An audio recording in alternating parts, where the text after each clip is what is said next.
gospel section is focused on the theme, of course, of finding and losing and finding.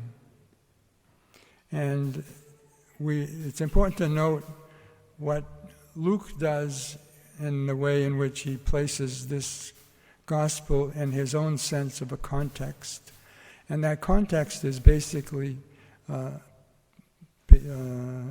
people who are audience.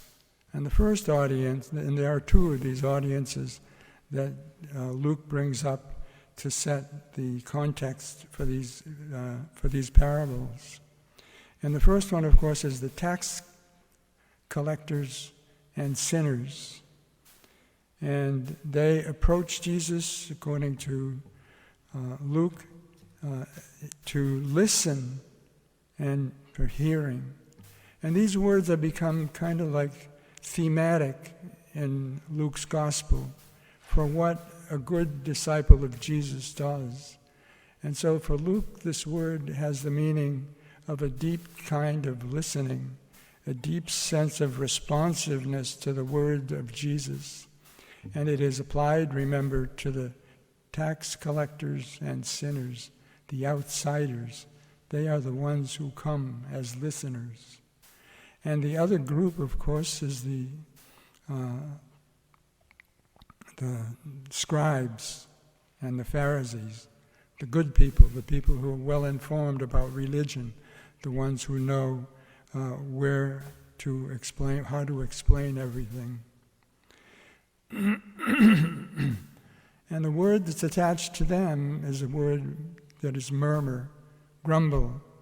They are not happy with what Jesus has been doing, and it's reflected especially upon the fact that they are not, that Jesus is paying so much attention to these tax collectors and sinners and sitting down and having meals with them. And by putting this word to them, Luke is kind of associating them with the people of Israel at the time of the Exodus, when Moses is up on the mountain trying to, in a sense, negotiate a contract with God. They are down below and separating themselves from God. They are giving themselves up to idols. But of course, the idols are idols that were particularly pointed to the people not of the early time when Moses was in the picture, but at the time when the text was written, which was in the 8th century, at which time the people of Israel were doing the same kind of thing. They had begun to associate, over time, these special statues that had been put outside the covenant cabin, and that was there intending to show that God is truly present here. But at time they began to think that, well, we don't need Yahweh, we don't need God. It's really these statues that have brought us people out of Egypt. And they began worshiping these statues. And so they were, in a sense, separating themselves from the covenant, from the Exodus. And it is in this way that Luke brings these people to the sense of brings us to an awareness that Jesus is on his own Exodus, and he is bringing, if you wish, a new covenant, and that the people who are listening are actually the ones who are the outsiders, and the ones who are not listening are the ones who are considered the insiders.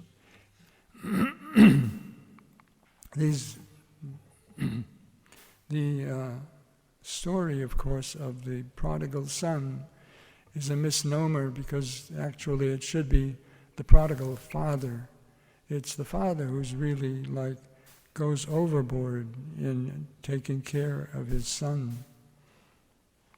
Both when he comes back, and we might even say before, when the son asks for him to give him his inheritance, he had no right to. should have elicited anger in the father, and yet the father complies with his request and goes ahead and divides the inheritance. And then when he comes back, the father again is really outlandishly generous. Of course, the father, in a sense, is totally unaware at the same time that for the older son, this means that the father is actually giving out to the other son, to the younger son, the inheritance which actually belongs to the elder now.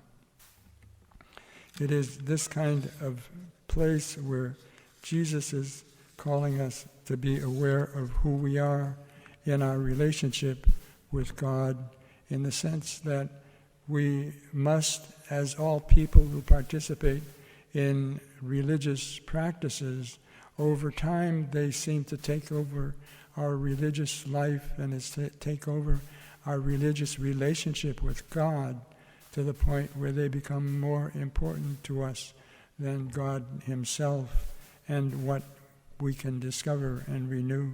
So we are often called, or regularly called over time, to reflect on who we are in the presence of God.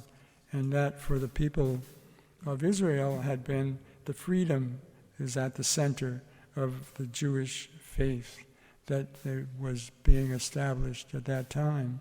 And when Jesus comes along, the offer of forgiveness is at the center of Christian faith. And that forgiveness is something that we need to seek from God. Recognize that we have a need for it.